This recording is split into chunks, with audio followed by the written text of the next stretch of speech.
Bom, então, na parte do Crossfire aqui, falar um pouquinho sobre a abordagem anterior. Muita coisa já foi falada pelo Dr. Denner, né? E a gente vai só situando um pouquinho melhor, né?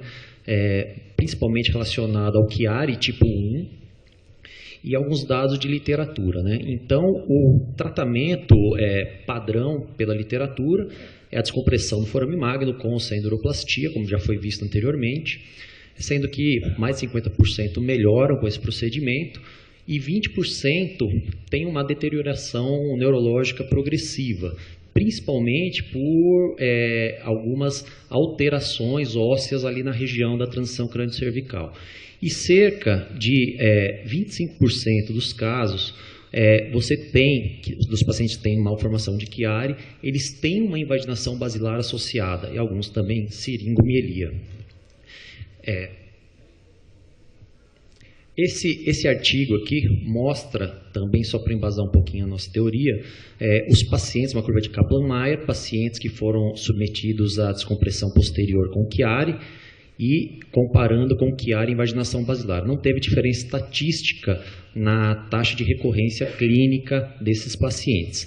Quando o paciente ele não melhora e precisa de uma segunda cirurgia, se for um Chiari puro, você tem uma diferença estatística, eles melhoram, né, se beneficiam com essa cirurgia.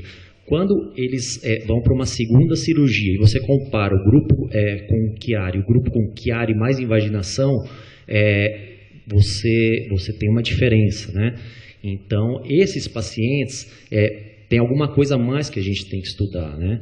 Então, do ponto de vista da malformação de Chiari, sem nenhuma alteração da transição crânio-cervical, né? Sem instabilidade nem nada, é a descompressão do forame magno. E então, as descompressões anteriores vão entrar quando você tem esses outros casos de invaginação basilar e outras alterações dessa região. Basicamente, a gente tem as abordagens transoral, transnasal endoscópica, a cervical anterior e a extremo-lateral. Para essas nossas abordagens aí de compressão anterior, a extremo-lateral a gente não utiliza e a cervical anterior fica muito longe, né? Muito mais fácil a gente abordar por uma via mais direta, ou pela transnasal ou pela transoral. Existem alguns artigos, alguns autores que já fazem a descompressão com fixação via anterior, né? São técnicas um pouco mais difíceis, né? E o que a gente vai falar mais aqui assim é a descompressão pela via anterior com uma posterior fixação da região posterior, descompressão, porque tem o Chiari associado.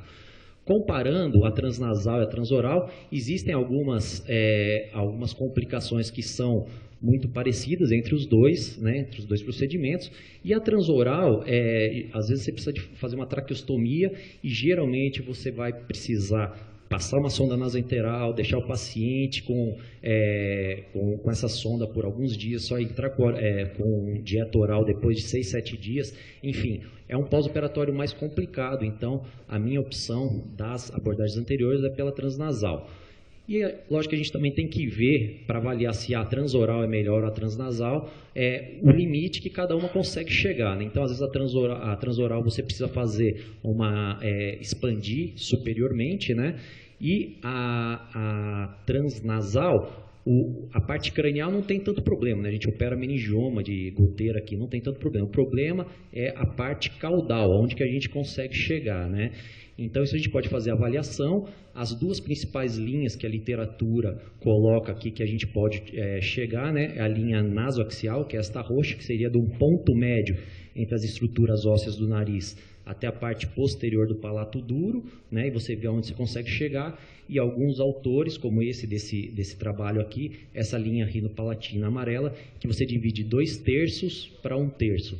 Então, você traça essa linha e você consegue ver ali aonde você consegue chegar, o seu limite caudal.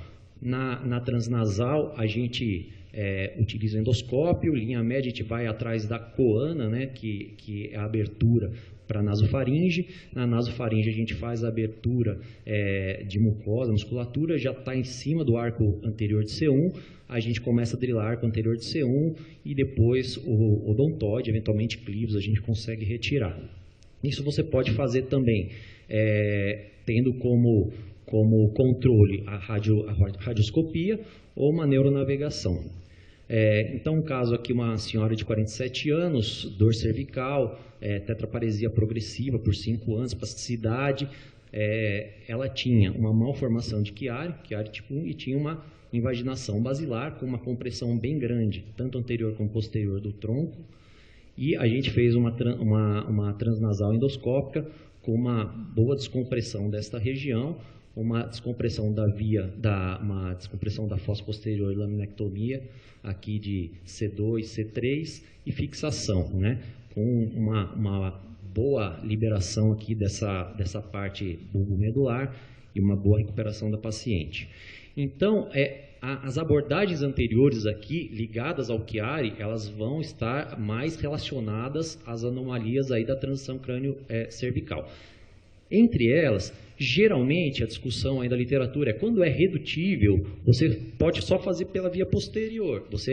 Geralmente, você estende, que foi o que o Dr. Denner falou, e você fixa. E quando fosse irredutível, aí você poderia ver se teria a indicação de utilizar a via anterior.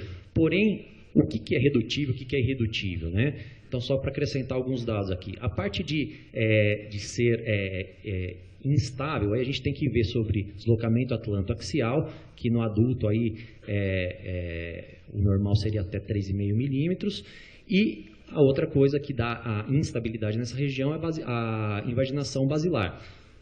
O Dr. Ricardo denominou como tipo 1, aquela que é instável, né, e você potencialmente conseguiria reduzir, né? E o tipo 2 seria uma que você não tem redução, né? Seria o irredutível, que o Dr. Goel chama de tipo A e B.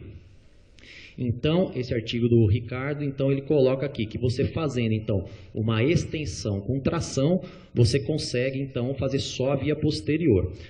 Acrescentando um dado a mais de literatura, quando você observa esses casos aqui, você tem listese de C1 sobre C2. E essas listeses, né, na região da articulação levam a um deslocamento atlanto-axial.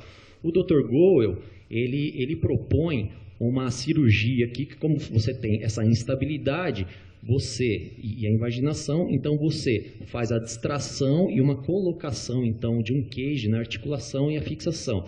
E segundo ele seria passível de redução de todos esses casos. Dr. Chandra aqui uma colocação parecida, né, com uma distração, uma compressão e extensão, né, para você fazer só por trás, e ele já chama a atenção que a gente tem que observar uma degeneração subaxial posterior decorrente a isso. E só para terminar, então, aqui um exemplo de um caso disso que a gente deve observar cada vez mais agora, né? Uma paciente de 37 anos com dor cervical e ombro, ela tinha aqui, a gente não saberia explicar se é o clivus maior ou se eventualmente seria odontóide, alguma alteração aqui da transição. A gente vê que toda essa região está anteriorizada ou o crânio posteriorizado, né, com uma compressão aqui na região da transição. Então foi optado, o Dr. Ricardo preferiu fazer primeiro uma redução, conseguiu uma boa redução e fixação occipito cervical com uma boa descompressão. Isso foi realizado em novembro de 2018 e agora em fevereiro esse paciente evoluindo o quê? Com uma alteração, uma cifose juncional aqui no nível adjacente. Por quê? Porque foi fixado levemente a extensão para fazer a redução, você leva a mirada para cima, você tem uma tendência de levar a mirada para cima. Então, aqui agora, para ele tentar mirar para o horizonte, ele tende então a inverter essa lordose aqui, segundo os parâmetros de alinhamento sagital. Então, a gente tentou fazer uma abordagem transnasal, a gente já sabia anteriormente que a gente talvez não conseguisse chegar ao ponto ali, a gente queria evitar transoral pelas complicações.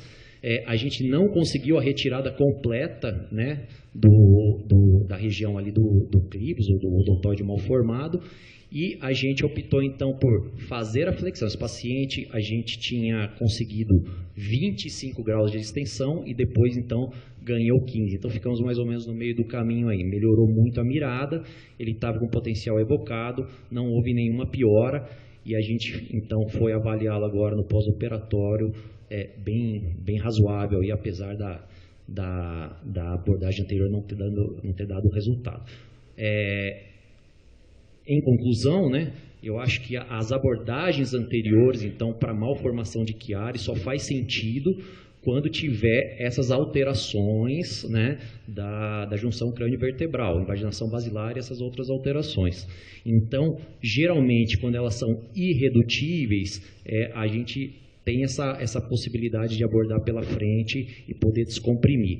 E cada vez mais agora a gente vai ter que ficar atento ao alinhamento global, porque geralmente a gente consegue só a redução fazendo a extensão, e a gente vai levar a um desbalanço sagital desses pacientes. Obrigado.